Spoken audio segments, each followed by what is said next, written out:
Okay.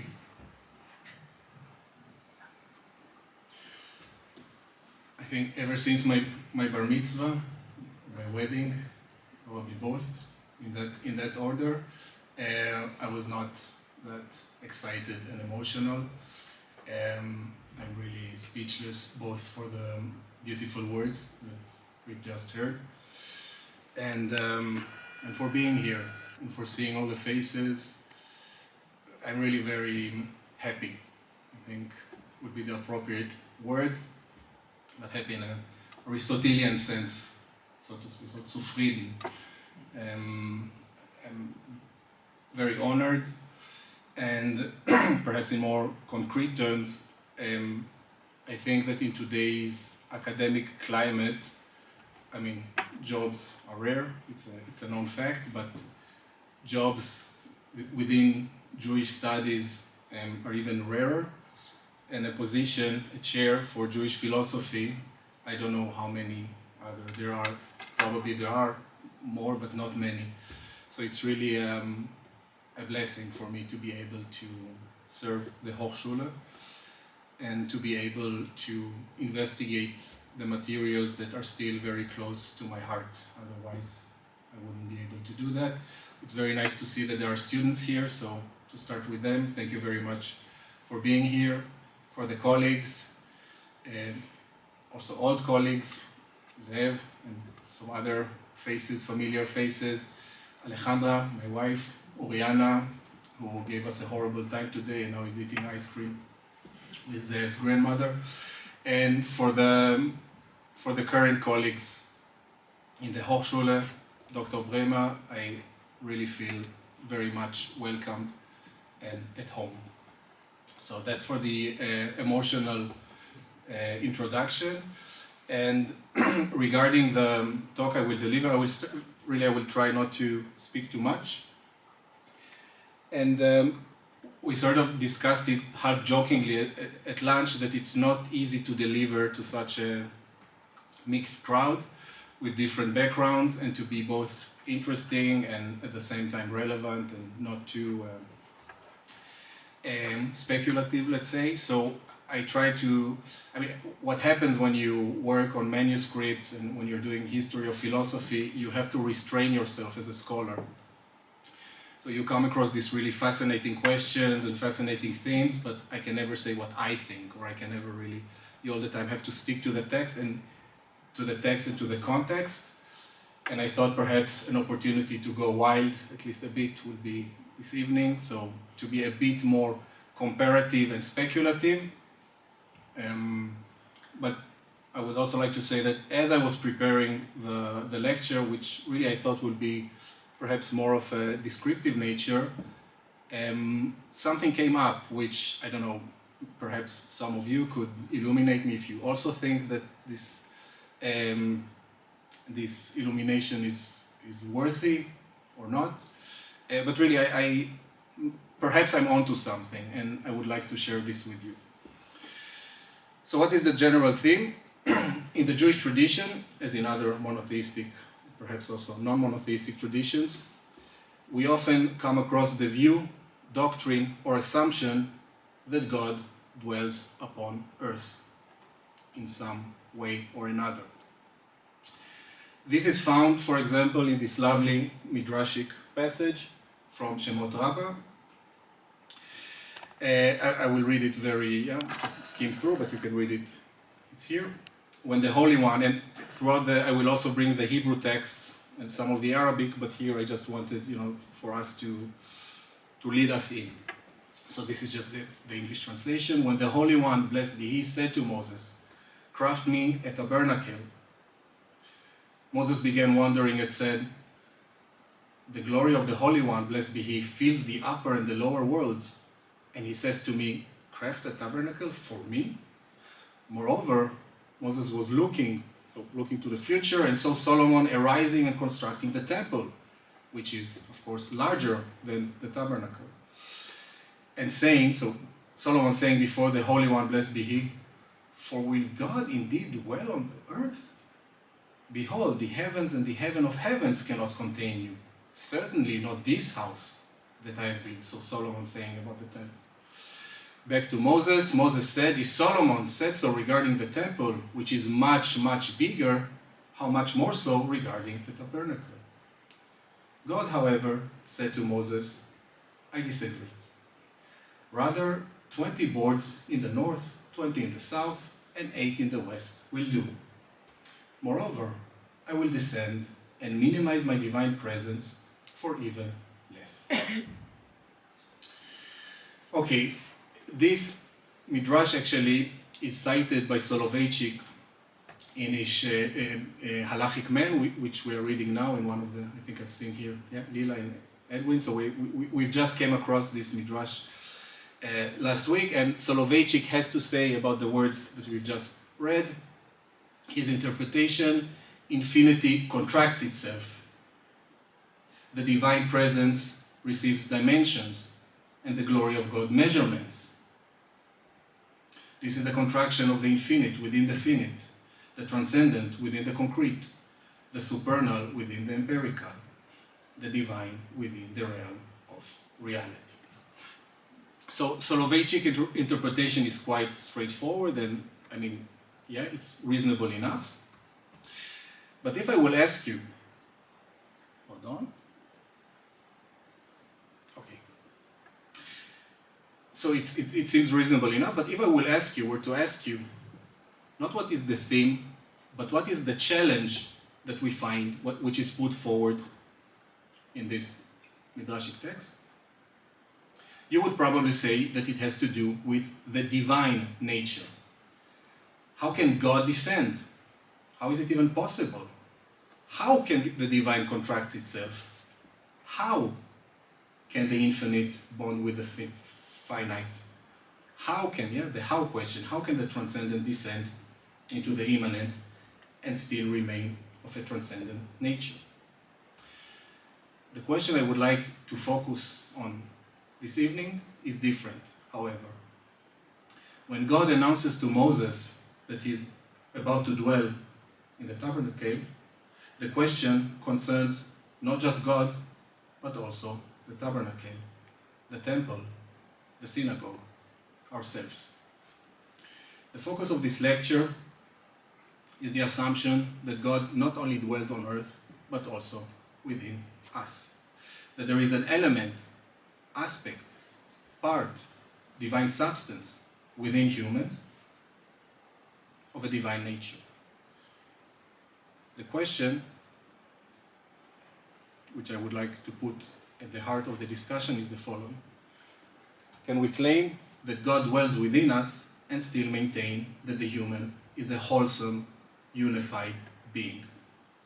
Okay.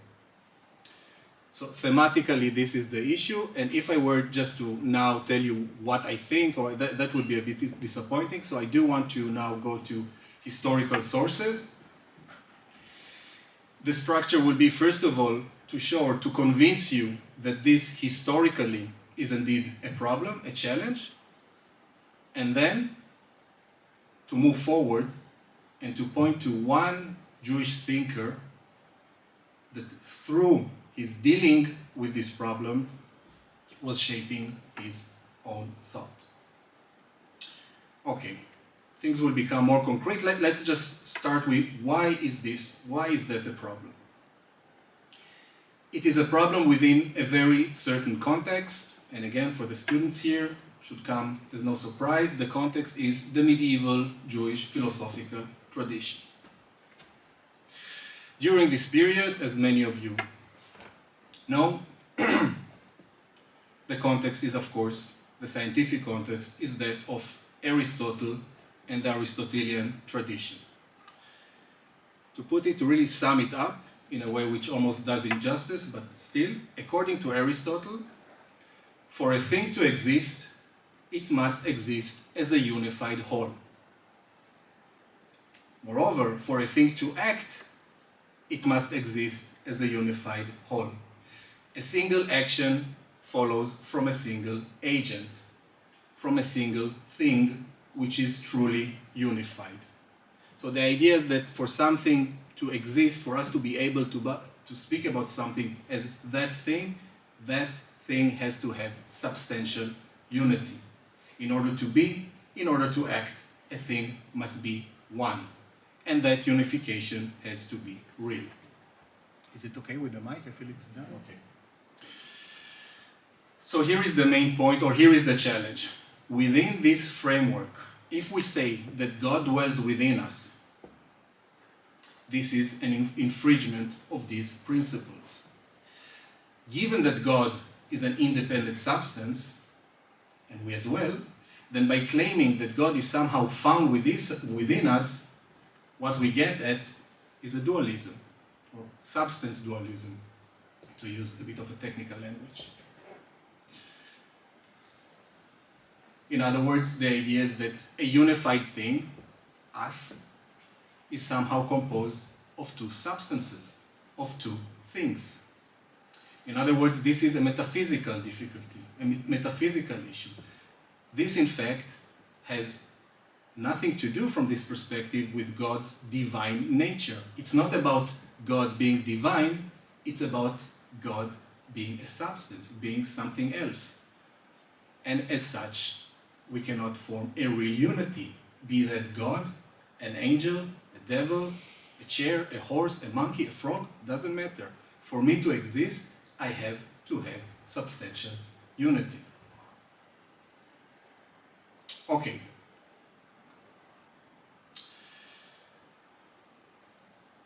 So the challenge is how to harmonize the theological instinct that we found in the Midrash and in numerous other sources, this theological instinct to see the divine as somehow present within us, not only within the world but within us. So how to square this theological instinct within an Aristotelian framework, which perceives this dualism as violating personal cohesiveness.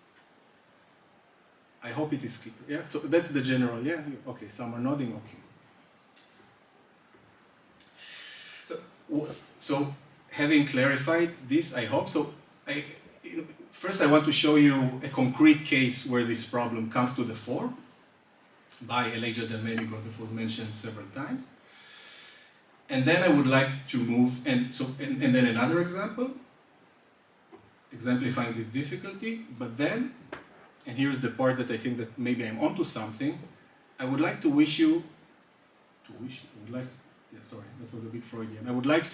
I would then wish to offer a reading of Maimonides and suggest that avoiding this problem, this substance dualism, was perhaps guiding his thought and writing in some places. Okay. So, first part, or let's say that was the first part, so the first part of the second part, making this problem concrete through the writings of Elijah del Medigo.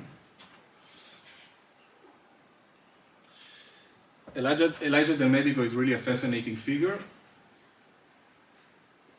to whom I've dedicated a great deal of my professional activity in the last 15 years, and together with Giovanni Licata, who I hope is here somehow, somewhere on Zoom, so we are editing some of his work. I'm editing myself for the past several years already, and I hope it will be out either next year or 2027. So he's a really fascinating figure, and really in a nutshell, something about his biography. It is we're not quite sure when he was born. It was a huge family, the Del Medigo family, and as the historians in the room know, that in that area, when you have this huge family, and sometimes the protagonists carry not only the family name, but the same, so there can be more than Elijah Del Medigo, so we are really not sure. We are basing ourselves on 19th century sources still, but he was probably born in 1460 or something around that, and probably died at a very young age, 1493 or around that time. He was born in Crete, he died in Crete, but he made most of his professional activity in Italy, in the northeast of Italy, mainly moving between Padua and Venice. And what is relevant for our discussion today is that he was a real Aristotelian of a particular sort. He could read commentaries on Aristotle, both in Hebrew and in Latin, and he was tutoring Christian patrons that, although he couldn't work within a university context being a Jew, he could work, for example, Pico della Mirandola, Domenico Grimani, and translating, not only teaching them philosophy, but also translating some commentaries on Aristotle from Hebrew into Latin. Doesn't matter. What matters here is that he was a devout Aristotelian, and he wrote a treatise dedicated to the human soul, the two investigations that I mentioned I've been editing for the last few years, and hopefully it will be out next year. And he was writing a treatise dedicated to the human intellect, to the human soul, and more specifically to the human intellect. Okay, so to go back to our discussion, the starting point for Del Medico is that God's image, Tselem Elohim, is the human intellect. And that was something that medieval Aristotelians, it was not only within the Jewish tradition, that's something that was almost taken for granted. It is the intellect which is the Tselem Elohim, which is God's image within us. Why is that? Again, saying something very complex in 3 sentences. The reason for that is because while with our senses we always perceive something which is concrete, which is here and now, it is only through our intellect that we have access to something eternal. So we spoke about it today at the seminar, it's not this human being or that human being, it's the essence of humanity. It's not this cat or that cat, it's the essence of catness, the essence of biological species. And since in Aristotle we assume that the species are eternal, then if you come into contact with an essence of a thing, you come into contact with eternity and you can become eternal yourself. So this is the Tselem Elohim, this is the divine aspect within us. It's because that as humans, the most eternal we can get are the eternal essences of the species. However, Del Medico, following the tradition in which he was operating, the Averroist tradition, it really doesn't matter that we're here speaking about Del Medico. Del Medico is taking this one step beyond. It is not just that through our intellect we come in touch with eternal essences. In order for something to come in touch with something eternal, that something has to be eternal itself. In order for something to come into touch with something immaterial, that something has to be immaterial itself. In other words, our human intellect, in order to function as such, in order to be able to touch the eternal, is immaterial and eternal substance. And every time we are engaged in thought, we are coming in contact with that, or we are conjoined with that eternal substance. So the universe is populated by a descending series of eternal divine intellects, and the last one in the series is ours. This is us, this is our intellect. And the point is that there is one intellect shared to all humans, and we somehow form a unity with that substance every time we think. Okay. The problem arises immediately. How is it possible? How can a human be composed of two distinct substances? In terms of agency, if my intellect is a separate substance, how can I claim that it is me who is doing the thinking, that it is I who thinks? And here is the point, and so this is getting a bit, I hope you are following the philosophical twitches.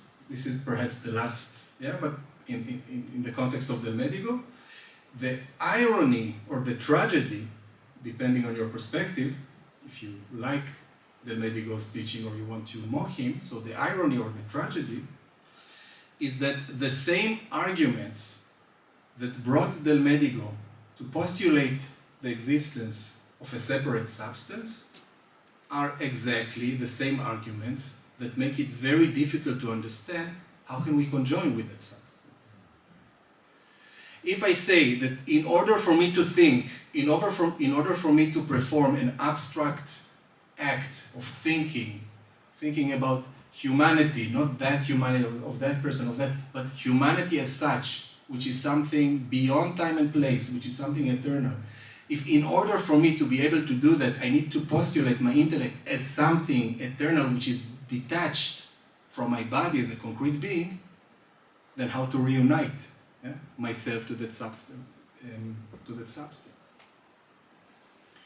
In other words, the lofty nature of the intellect, that was the philosophical, so you can switch on from here on. It will be more like, it will be more historical, let's say, or more interesting for those of us who don't have philosophy. So the lofty nature of the intellect, made me, or pushed me to constitute this as a separate substance, and now the challenge is to reconnect to it.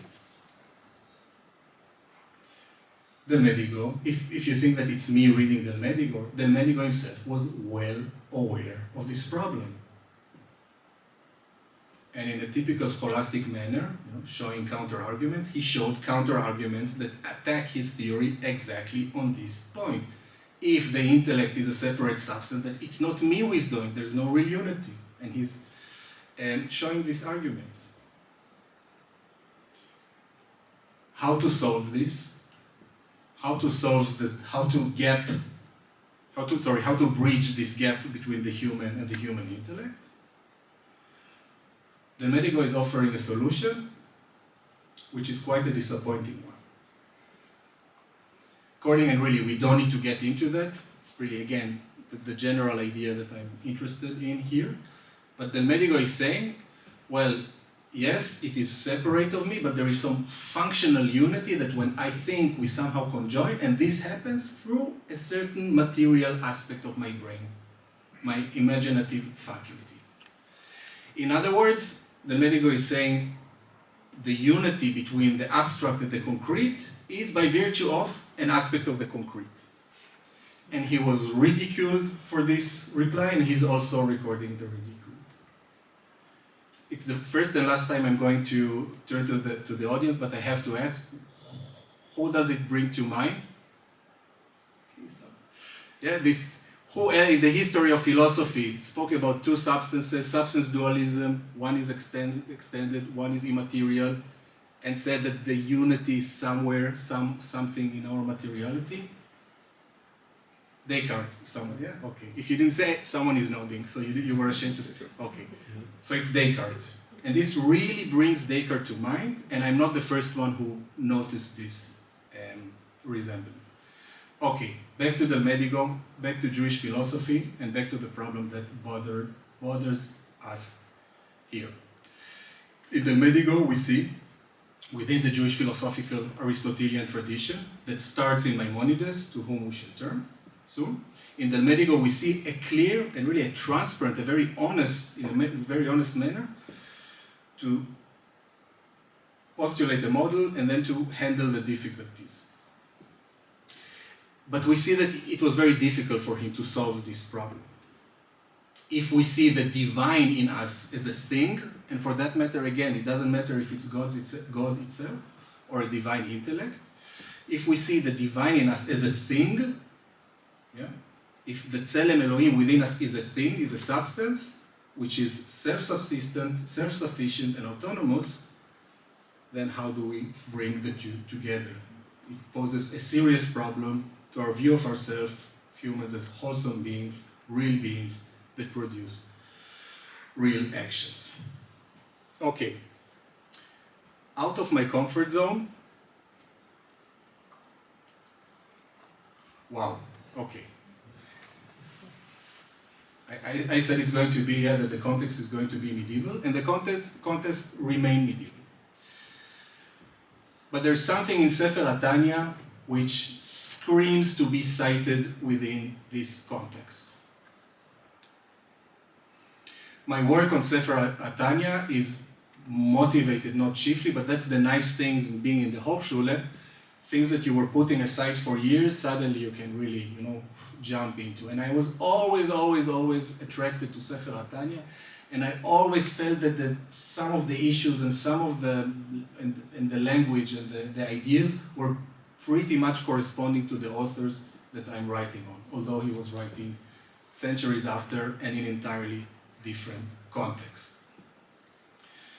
So for those of you who are not familiar with Likutei Amarim, with the Tanya, the treatise is sort of a practical moral guide which aims to guide the soul towards its unification with God in order to fulfill the divine scheme where God wishes to reside in this world, or beautiful expression found in the Tanya, לעשות לו דירה בתחתונים. God wants to dwell here. It's a highly original treatise, although there are numerous references all throughout, most of them to Kabbalistic sources, although some of the terminology is Aristotelian and there are references to Maimonides, but this is really within the stream of Kabbalah and Hasidut. There's no doubt, and I'm not trying to claim anything else. But I do want to make a claim here. That from a philosophical perspective, the problem that I've just showed in the case of the Medigo, I don't want to say that it's identical, but it's certainly parallel. We saw in the Medigo that the union in question is the union with a noetic union with an intellect, with an immaterial, eternal intellect. In the Tanya, there is a union of a different nature. Different nature. I'm reading just so here so I will just read the English. We can better understand and more fully and clearly elucidate the statement in the Zohar that the Torah and the Holy One, blessed is He, are altogether one. This is the citation from the Zohar. He's paraphrasing a bit, but it is a citation from the Zohar, which is also found in Chaim of Volozhin and Soloveitchik, that again we're reading this semester. And what is the point that Baal HaTanya is trying to make? Okay. As for the thought, sorry, something I didn't realize would be the angles, but I think we can manage it. As for the thought and meditation in the words of the Torah that are in the brain, and the power of speech engage in the words of the Torah that is in the mouth, all of them are completely merged in perfect unity with the supernal will, and are not merely a vehicle. So while in the Medigo the unity was with the intellect, here the unity is with the divine will. In the Medico the union was through the mere act of thinking, here it's through the study of the Torah. It is through the study of the Torah that one becomes unified with divine will. Unified in the fullest sense of the word, as the Torah is identical with divine will. Both in the Medigo and both in the Tanya, this is real unity, not merely a reflection, meditation, coming somehow in contact with, or even internalizing the divine. It is becoming one with it, becoming a singular substance. And from that perspective, it's very just opening brackets, or perhaps the first major point that I would like, and again, I'm not the first one who is saying that, but since it's a chair for Jewish philosophy, but also to other intellectual trends within Judaism, how striking are the parallels between the Jewish philosophical tradition and the Kabbalistic traditions of the Middle Ages and what came after. And sometimes it's very interesting that the parallels are actually from a philosophical perspective. Something in the structures somehow, which strikes as being very similar and analogous, in this case, of course, or probably because of the presence of Neoplatonic elements, doesn't really matter. Okay, zooming out, back to the line of the main discussion. And the point that I would like to make is that both in the Medigo and both in the Tanya, from the perspective of the medieval reader, the challenge is the same. If God and myself are to form a unity, how can I still maintain or hold a cohesive identity? How can I continue to be myself? It doesn't matter that the Tanya is writing in a so-called mystical tradition. I can still pose the question, how should I understand that? How can I, speaking again about agency, how can I ascribe the act, whether it's thinking or the study of the Torah, how can I ascribe the act that bears the religious meaning to myself rather than to the divine? Okay, before moving to the last part of my talk, both Del Medigo and Baal HaTanya present theories that, again, from a medieval perspective, medieval Aristotelian perspective, pose a serious challenge. Del Medigo is explicitly referring to this challenge, the Tanya is not, and that's again something that separates the two traditions, but the challenge is found in both from an Aristotelian perspective. So I kept on speaking about this medieval perspective, medieval rudder. I would like now to move and reveal the name of this medieval reader, and his name is Maimonides. Maimonides did not read Sefer HaTanya, he did not read Elijah Del Medigo, as both came after him, but as I really don't want to overload, but both Del Medigo and the Tanya are representing traditions and ideas and doctrines that were very much in the air during Maimonides' time. So I hope that I convince you that what I'm doing it is not ahistorical, although we're speaking about hundreds of years apart. And I will try to prove that now. So Maimonides did not read them, but these ideas have roots in his era. Tanya himself is referring to the Zohar, which the Zohar was also probably written after Maimonides, but certainly the ideas were up in the air. Unity with God through the study of the Torah. And of course the ideas of the Medigo unity, this intellectual unity, were also up in the air. And here comes my main claim of this last part, and probably of my entire talk. My claim is that having tried to avoid the difficulties associated with substance dualism, Maimonides was elaborating his ideas. I claim, in other words, that Maimonides was very insistent in keeping the divine outside from the human realm, not just for the sake of the divine, but for our own sake. How can I prove that, or how can I show that? It's nothing to prove, it's just something that really came about, and I hope it will be convincing enough. Okay, I want to show how regarding both models I've discussed, the noetic unity with the intellect, and through the study of the Torah, the fulfillment of the commandments, how Maimonides is turning his back to these both options. First, let us begin with what we saw in the Medigo, the idea that my intellect is a separate substance, but it is still part of me somehow, that there is this unity. So Maimonides rejects several places, this is just one example, in his 8 chapters, Introduction to Avot, but also in the Guide of the Perplexed, in a different context. Something that Maimonides scholars haven't, to my mind, emphasized enough is how he's rejecting the idea that the soul is composed of parts. And we read this part, Charlotte here can testify, we read this exactly this section at the seminar 2 or 3 weeks ago, and we gave all sorts of theological justifications. Why is he saying that? If you just look at what is highlighted in the English. By the word parts, however, the philosophers don't intend to imply that the soul is divided into parts as our bodies, they merely enumerate the different faculties, activities of the soul. So Maimonides is constantly making this point. The intellect is not an independent substance of a divine source or nature. Okay.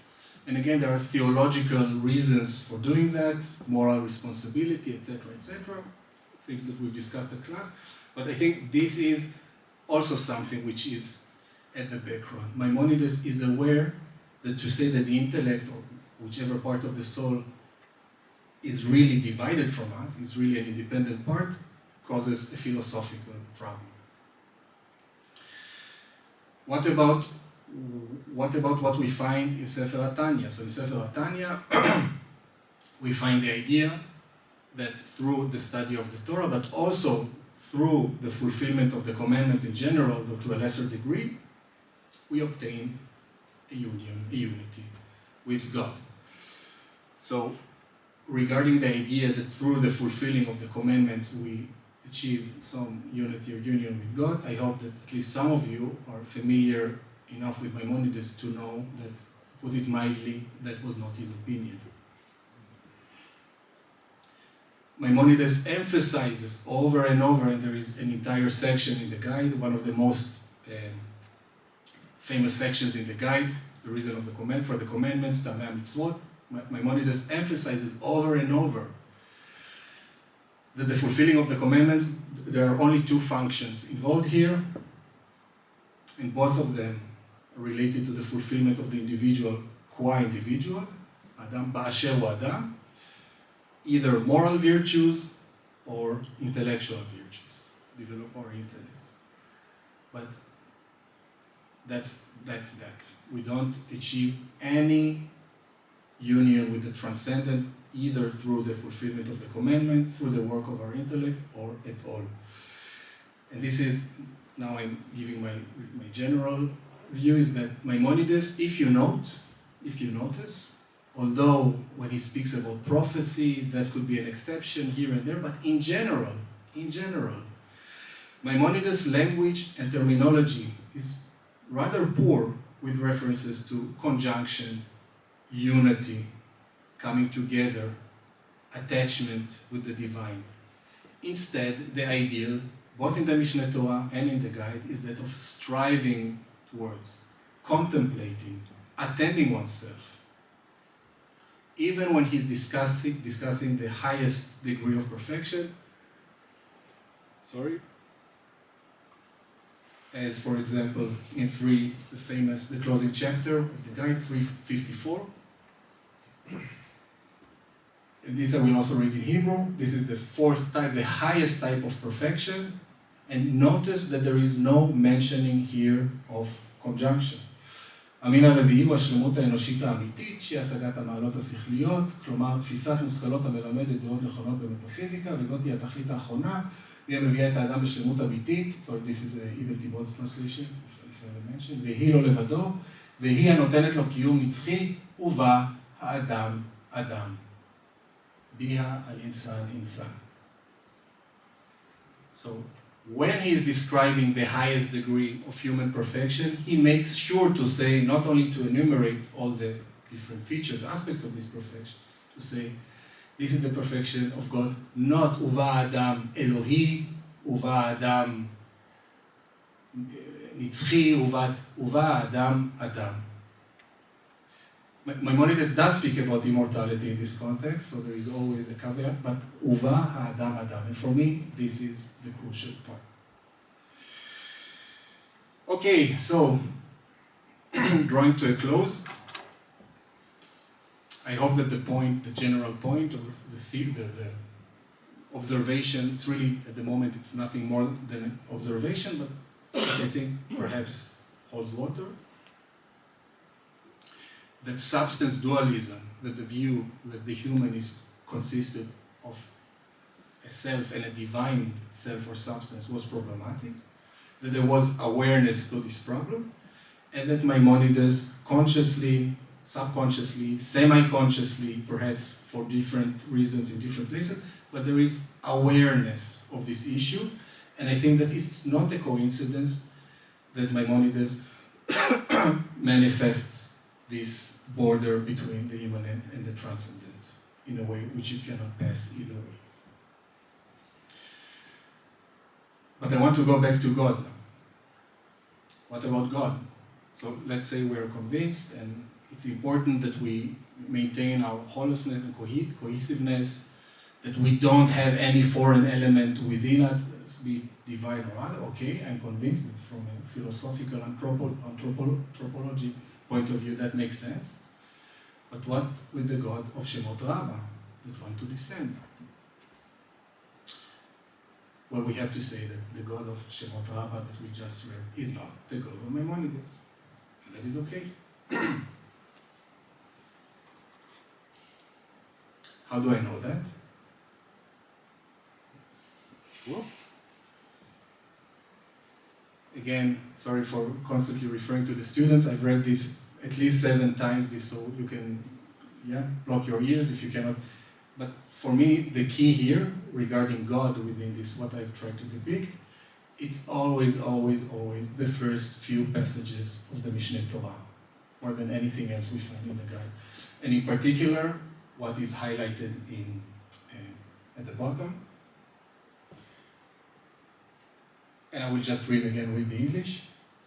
If one would imagine that none of entities aside from him, God, exists, he alone would continue to exist. And the nullification of their existence would not nullify his existence. Because the other entities require him, and he, blessed be he, does not require them, nor any of them. And what I would like to claim is that theologically, this enables theologically what was concluded philosophically, so to speak. We know philosophically that God cannot really be within us because that creates all sorts of problems from substance dualism, Aristotelian perspective. We know that philosophically, then we can be rest assured. God is not interested, that's fine. According. So again, theologically, I'm not saying that the two are reflecting each other, but at least, again, this enables theologically the philosophical point. Okay, last words. To sum up, to conclude, and staying with Maimonides, what is the general theological? And again, much of what I said is echoed in the 100-year-long commentary tradition on Maimonides. Of course, I'm not saying that, but I'm emphasizing something here. And what is the thing that I wish to emphasize? Maimonides rejects a world in which God is a part. Not only because of what it does to our conception of God, but also what it does to our conception of ourselves. By pushing the divine out and ensuring our existence as cohesive selves, we then dialectically also ensure our status as proper agents of our deeds, including religious acts. זוהי כל התורה כולה. ואידך פירושה הוא זיל ימו. Thank you very much.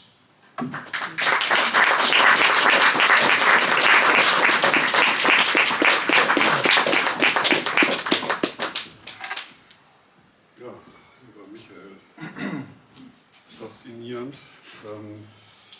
Müsste jetzt, glaube ich, eine halbe Stunde nachdenken, um eine geeignete Frage zu stellen, aber ich bin sicher, dass es hier im Publikum Kolleginnen und Kollegen, Studierende gibt, die gleich mit einer Frage einsteigen. Johannes und dann Birgit. I just have to also have students if they might ask. Otherwise, if it is not the case, I cannot hear and I cannot see and I cannot. I thought you present us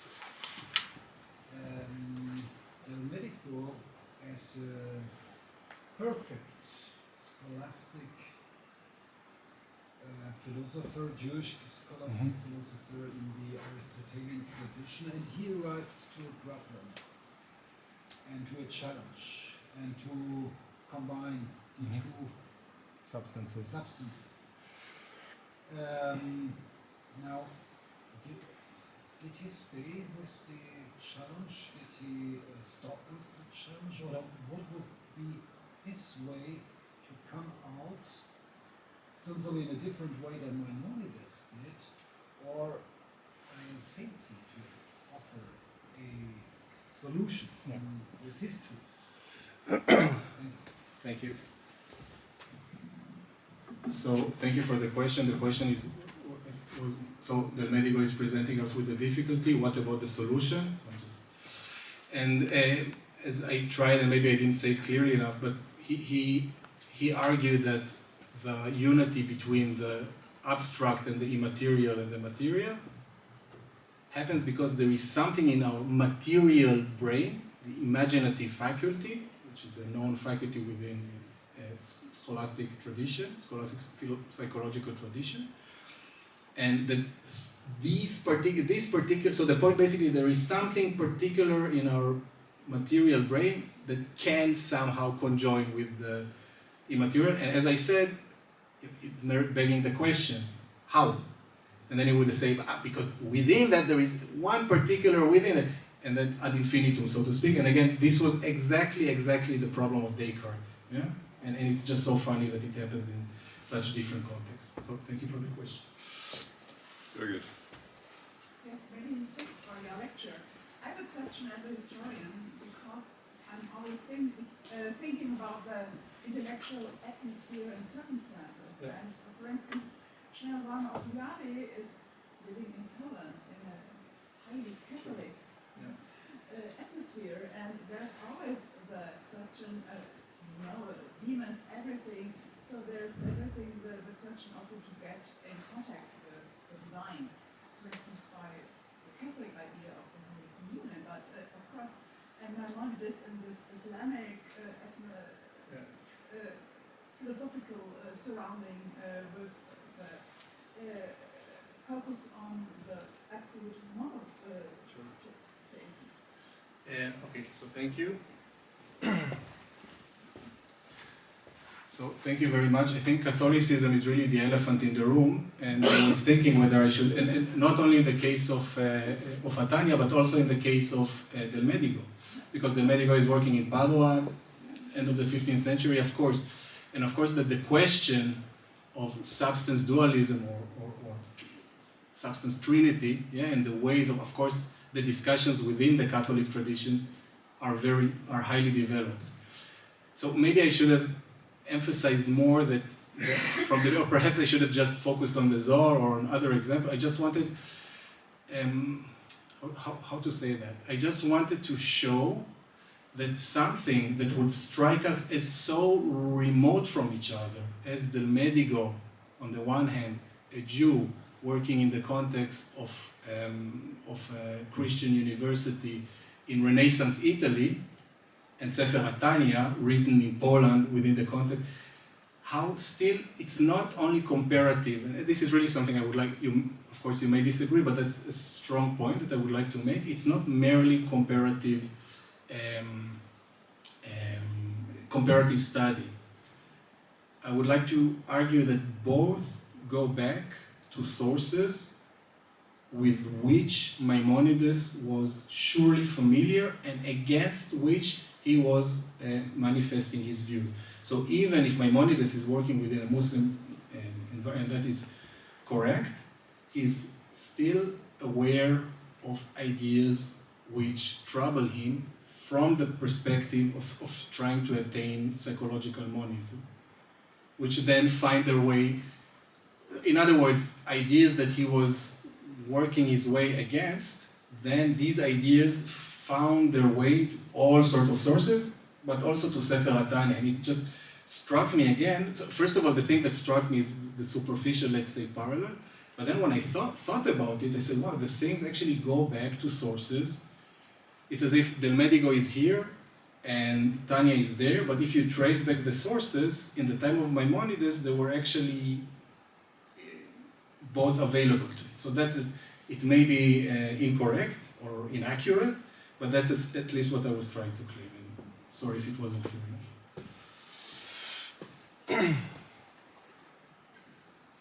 Ich habe euch auf der Liste, jetzt wage ich es doch selbst, so eine Frage zu stellen. Und zwar bezieht sich die Frage nicht so sehr auf das Denken, sondern auf mögliche Wirkungen dieses Denkens. Und dann möglicherweise gucke ich jetzt darauf, ich weiß jetzt gar nicht, ne, da kann man sich darüber streiten, ob das, worüber wir jetzt gesprochen haben, dem Bereich der Theologie, das ist ja ohnehin strittig, gibt es eine jüdische Theologie oder gibt es unterschiedliche Ansichten, aber wenn ich jetzt als christlich sozialisierter Mensch das höre, was du gesagt hast, und denke, wenn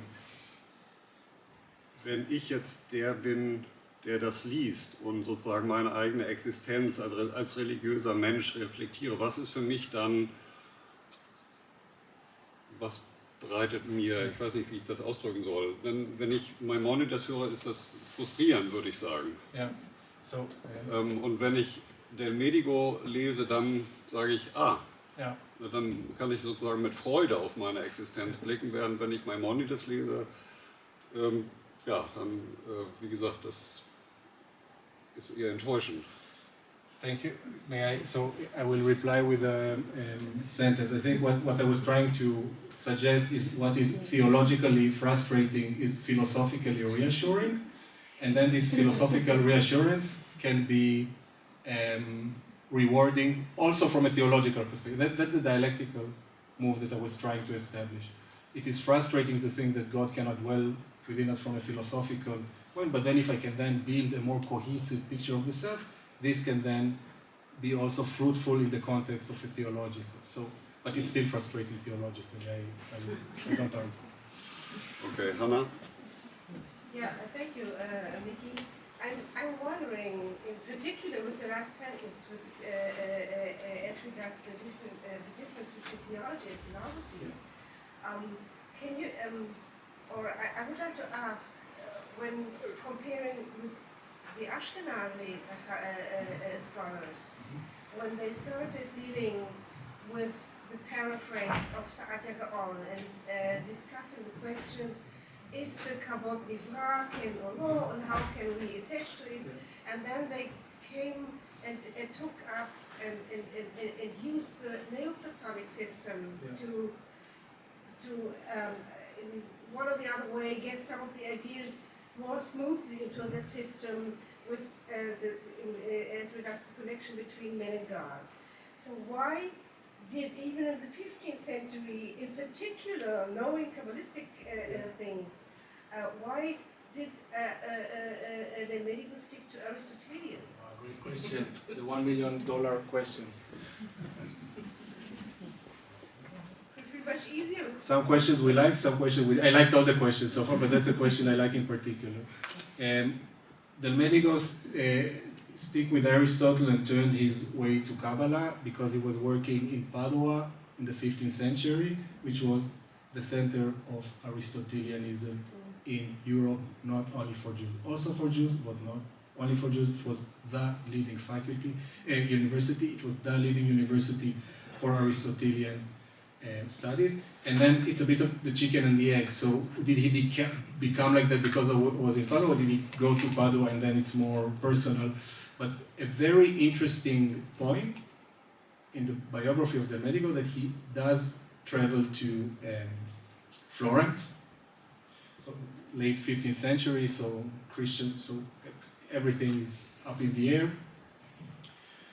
And he goes back to Padua and he's very embittered with the encounter he had there with whomever he met. And he says in the two investigation, well, in Florence they're doing this mishmash, this mixture of Platonic ideas and Kabbalistic ideas, and what the Kabbalistics are saying, it's actually Plato, and I just, let's do science. So for him, Aristotle was science. And why was it like? Was it more from a personal thing, or then again a bit the chicken on the egg?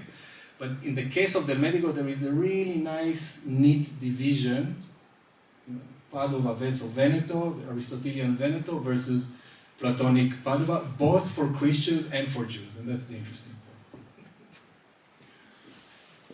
I've got a question about something. From your questions, I'm afraid, actually. In a good way. I might be absolutely wrong because it's been a while since I read Maimonides, but isn't his view on prophecy very similar to Del Medico's view on the intellect? I mean, you need the imagination. Yeah. So why did you skip prophecy? So thank you for the question. I said, and I hope this is recorded, because I said prophecy is an exception. I said prophecy is an exception. But still, I would say, also, I'm glad you're pushing me on this point, I would say, if you read, and again today, everything is, it's mystical coincidences. We read today in the class, we studied Maimonides, so it's still fresh in my head. And he's saying there, he speaks about Shefa, he speaks about emanation that somehow descends, etc. but you don't have to read it. I mean, there's, of course, it's Neoplatonic. I mean, when you speak about Shefa, but he doesn't say that, and then you become one with the agent intellect, or then you become. He's careful to speak about the content rather than of this Shefa, rather than its ontological status, so to speak. And there, of course, it's problematic, and you can. But so it's like even when he's at his most Neoplatonic modus in that context. See, again, Zev is nodding, so I'm reassured. I mean that. I mean because it's difficult to make bold statements. It's scary to make bold statements about Maimonides.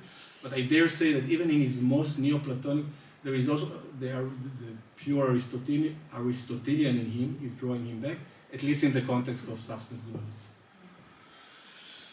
Yeah. So thanks first of all very so much, and I'm completely convinced that he solves this by saying that God does not dwell in us. But the follow-up question is, how does the cat dwell in us?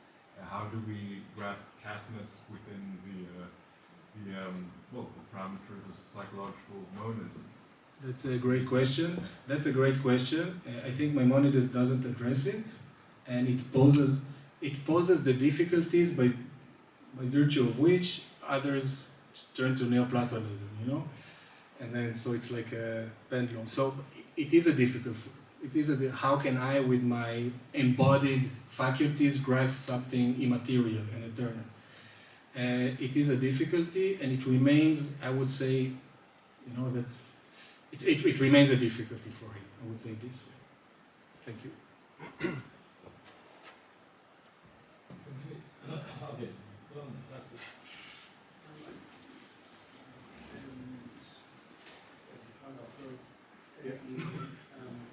Was bedeutet diese Differenz zwischen Mensch und Gott bei Maimonides in einer Art und Weise, die für mich ungewöhnlich ist? So, sozusagen, ist das nicht so, ich frage einfach so, Ideal des menschlichen Lebens bei Maimonides nicht die Erkenntnis Gottes? Ist es nicht so, dass durch die Erkenntnis gibt es diese Vereinigung mit dem biblischen Intellekt? Nicht? Also ist es nicht so, dass Schlemut eine Schiff bei Maimonides ist und gleich auch so eine Anteilnahme an biblischen Intellekt? I would say there are passages that go in this direction, and perhaps you can also find passages where Maimonides is saying it explicitly, speaking about union. And again, I was careful with my words. I said it's relatively poor. So it doesn't mean, and of course, when Maimonides says something, you can always ask. That's the easy way out. You can, why is he saying that? Does he mean it, etc. But let's say we take everything he says seriously, and still I would say it's relatively poor. And the main point, Ronen, is that exactly in the passages where you would expect him to speak about union, he's not doing that. So in the passage that I just brought, the last chapter of the Moreh Nevuchim, there are so many opportunities for Maimonides to speak about conjunction with God, with the divine, and the fact that rather than speaking about conjunction, he's all the time speaking about movement towards rather union with, for me it's telling, but there could be counter examples. That's it. So thank you. Wort herauf. Yeah. So my question is, do you think that we really can derive from the Midrashic text the idea of a conjunction, individual conjunction with God? No. I don't think so. Do you think so? No. I said collective conjunction. No, you're right. You're absolutely right. And again, there are perhaps some points were clearer than others, and again, I take blame for that. This was just to the very general thing, and I just really like this midrash that we came across last week, so I thought it's somehow, but that's the very general idea of God dwelling upon earth, but definitely you don't find it in this midrash, so that you're absolutely right. Ja, Jenny. Thank you. Can I ask a very basic question? Yes, of course. Because you titled your talk Jewish thought on human agency, right? Yeah. So I just want to ask about the agency. Yeah. That's a very modern term, right? I don't know so my question is, in which way did they speak about human agency? and if I understood correctly, which I'm absolutely not sure about,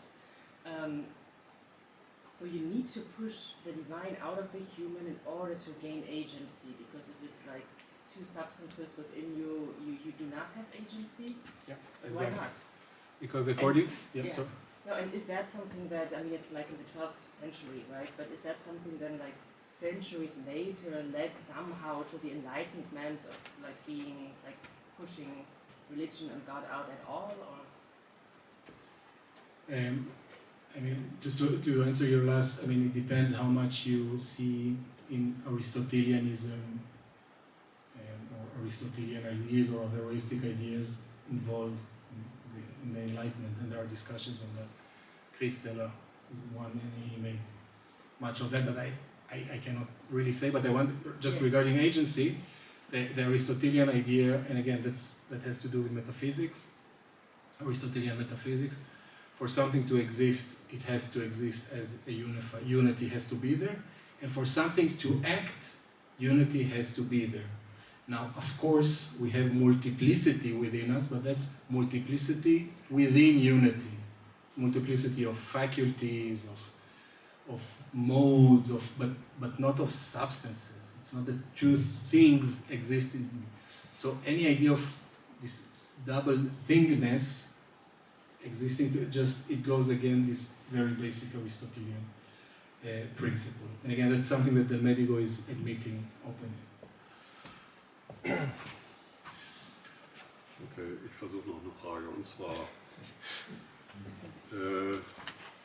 ich versuche sozusagen, wenn wir das jetzt als Wissenschaft bezeichnen wollen, was die betrieben haben, religionsphilosophische Wissenschaft, dann frage ich mich, wie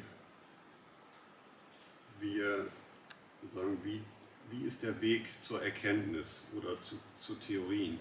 Das heißt, es gibt zum einen möglicherweise dass man sich auf Quellen bezieht aus der klassischen jüdischen Literatur und daraus Erkenntnisse zieht, oder dass wir alltagsempirisch arbeiten. Also gerade dieser Gedanke von Einheit oder Dualismus, in welcher Form spielt möglicherweise empirisches Wissen oder empirische Erkenntnis eine Rolle bei der Entwicklung von solchen Theorien? But depending whom you ask, you mean in Maimonides or in I mean, that really, in Maimonides you mean, or both? Both? Yeah. Well, that's a heavy question. For both, I mean, both the Medigo and Maimonides were Aristotelians, and as such, empirical knowledge is basic. You start with empirical knowledge, and that's the necessary foundation. And if something in your hypothesis doesn't correspond, then you need to re-examine the way you derived your data. So, it is a given. I think, I'm thinking about your question, I think I understand it more as let's put it this way. From the point of view of everyday knowledge, or even of way of doing science, the Medigo and Maimonides did not differ so much. Perhaps also not Balatanya, but I want to really leave in because I don't want to get too speculative. But the Medigo and Maimonides, being both Aristotelians, for them, the way you do science, you start with the data, you start with the senses, and then you have images and you retain them, and then you have concepts, and then you build syllogisms, and you build scientific systems. And for that, it doesn't matter if your intellect is just a capacity within you or something separate. This question of the separatedness of the intellect versus being a capacity are relevant in a theological context or context of human perfection. But for the everyday handling, they're not that different. I hope that somehow.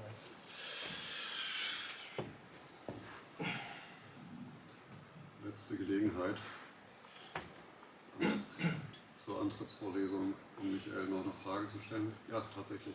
Yes, I have one question about Maimonides in particular, but also about the other authors. So it seems, and this is just a hunch, maybe I'm wrong, but it seems that the theological or the wissenschaftliche contradiction that all of these authors are responding to is how to safeguard human agency and human action as both ours and personal, and in created after the image of God. So how can we have action that we are both accountable for personally, and that is free, but that is also, in a certain sense, subordinate to the will of God. Yeah. So it seems that, for example, the medical sees the kind of action that exemplifies this in a kind of mental freedom, and where, for example, then Chanel Zalman talks about this strict obedience, or focuses more on the obedience to the Torah and to the commandments. But what does Maimonides do with this? Because at the end, the kind of intellectual perfection he's talking about that leaves us alone to decide for ourselves what kind of action is safeguarded with this freedom. Is there any action in particular? Does it also go for antinomic action?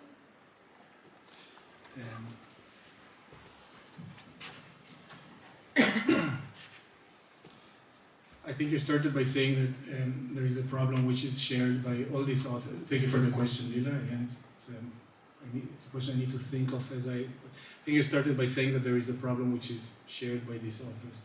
My point was that this problem is shared by two of the three authors, and it's not shared by Maimonides, first of all. You formulated very nicely to safeguard the fact that the action is ours while still being Tselem Elohim. This is only a problem if for you Tselem Elohim is a substance. If Tselem Elohim for you is not a substance, then it's not. There are other problems, but it's not this problem. And I was thinking, and I was reading a bit, and also in literature, and I think it's still an open question. What is Tselem Elohim for Maimonides? It's here actually. It's very early in my talk because that's the starting point of everything. That's the first chapter of the first section of the guide.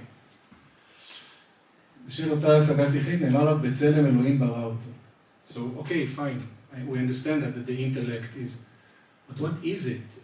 Ontologically, is it just the constitution of life? Is it a disposition?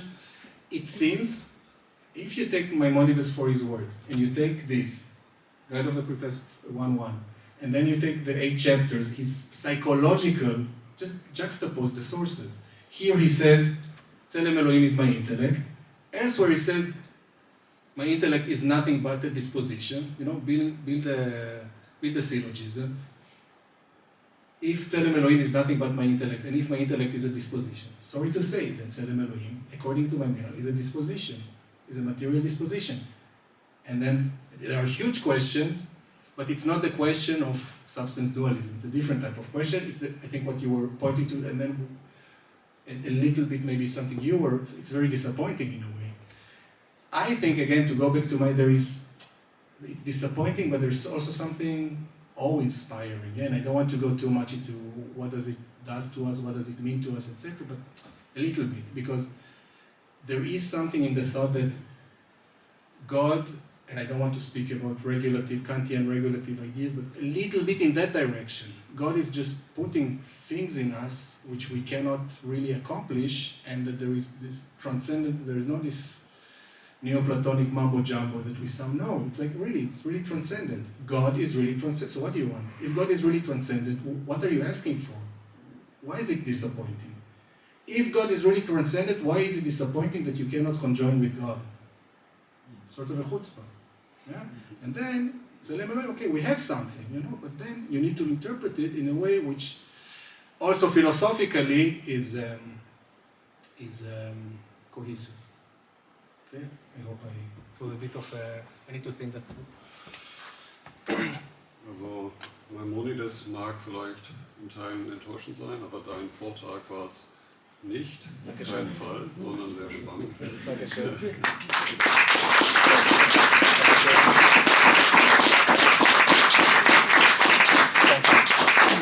Ich danke unseren Gästen, dass Sie gekommen sind. Sie können jetzt auch noch gerne mit uns ein wenig verweilen, um nochmal zu zeigen, wie willkommen Michael hier in Heidelberg ist. gibt einen kleinen Umdruck, der wird unten gedämpft. Ja, Dankeschön. vielen Dank. Dankeschön.